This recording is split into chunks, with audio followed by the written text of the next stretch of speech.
Aloha. My name is John Stan Rippey, and it's a real pleasure being here this evening. I'd like to say, I'm going to add on a little bit of 1963. That wasn't the end, but there was a beginning. Dr. Martin Luther King was born in 1929. And what did he see? What did God put in his head to make him even be the person that he was? Dr. Martin Luther King, I don't know whether he was a baseball fan, but there was no black baseball players. I don't know what he saw, but in 1954, school, Brown versus the Board of Education, black people were not allowed to go to school with white people. 1954, he saw Emmett Till. Emmett Till got killed for whistling at a person. This isn't to make anybody feel guilty, but this is just the way the world was at that time, the mentality.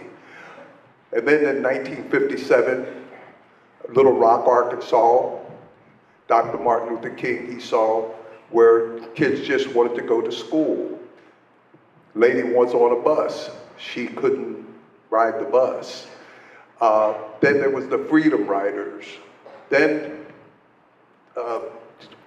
John F. Kennedy was killed. He saw that, he felt a lot of this stuff. Dr. Martin Luther King was a very spiritual man, and he had a lot. I wish I had appreciated him more when I was younger. You know, like Dr. Martin Luther King said, an eye for an eye. If everything was an eye for an eye, everyone would be blind. I mean, those thoughts weren't in my head when I was that young. But anyhow, here's a member of this is my wife Lorraine, this is a member of the African American Heritage Foundation and the African Americans on Maui. They'd like to say something really fast. Thank you very much. Good evening, my name is Gwen George. I'm president of the African American Association on Maui. I want to let you know that what Dr. King was talking about was not about blacks and whites. It was about all people. It was about unity amongst us all. It was about respecting each other's race, religion, ethnicity. And that's what I'm here to represent. I was one of those people that marched back in those days. And I remember, for example, this year's theme, part of the theme, is peace and nonviolence. And I so remember that. I remember getting ready, getting prepared to march. And then we would march, and we would march. And sometimes it would be so scary. It would be so horrible.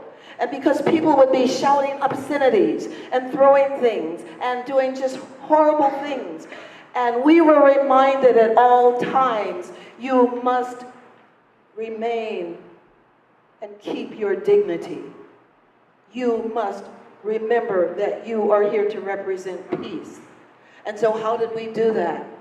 So when the people would be just so unkind, and tears would be coming down because we'd be so afraid, we'd be crying. And what did we do? We sang. It was the songs that helped us to get to our freedom. Every time we were frightened and didn't know what to do, we would burst out and sing. We would sing. Excuse me.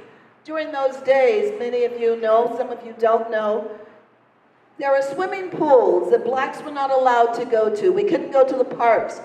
So we could swim in the rivers.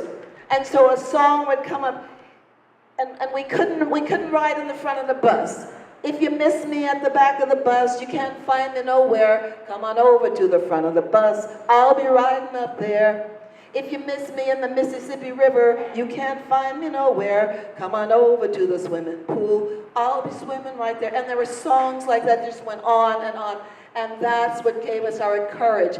And I am so happy and so proud that I can stand here today and give a testimony as to what it was like, and know that in all that was going on, I knew to be strong and have courage and not be violent. to let my love show and to learn about respect. I want to, before I move away from the mic, which I'm about to do, I know that Dr. King would be really, really proud. We've got a student here on Maui, Joseph Pollard. He's a young high school student at Maui High School. He was just given a partial scholarship to go to Tuskegee University to major in aeronautical engineering. Not all blacks are sports figures. Not all blacks are entertainers.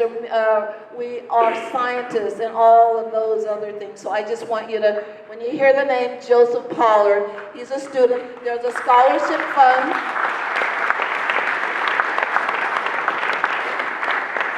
This looks like Joseph, like the son, but it's not. This is the father, and this is the mother. And so if you see them, if you're so inclined, any donations you could give to help them to send their kid on to college would be most appreciated. I thank you, I love you, and I send out love and light to you. Thank you. Thank you very much. I guess we're going to have to get ready to sing We Shall Overcome.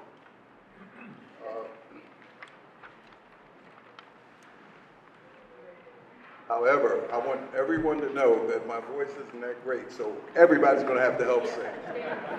I mean, everybody. I got my eye on you. We shall overcome. We shall overcome. We shall overcome. We shall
we'll walk hand in hand. We'll walk hand in hand. We'll walk hand in hand. We'll walk hand in hand someday. Oh, deep in my heart,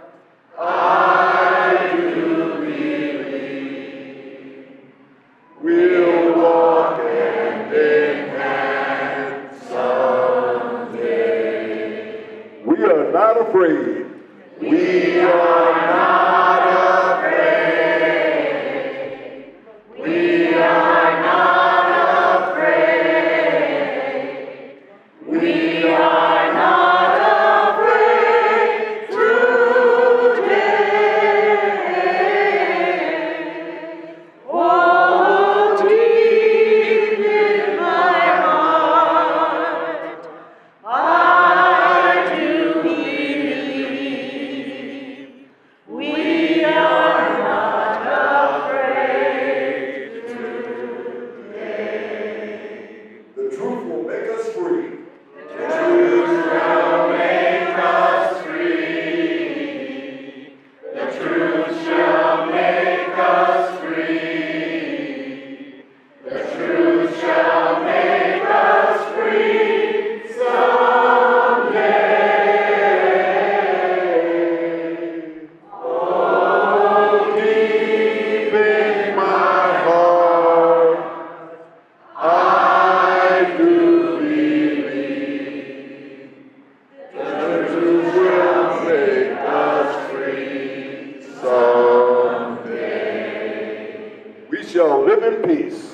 We shall live in peace.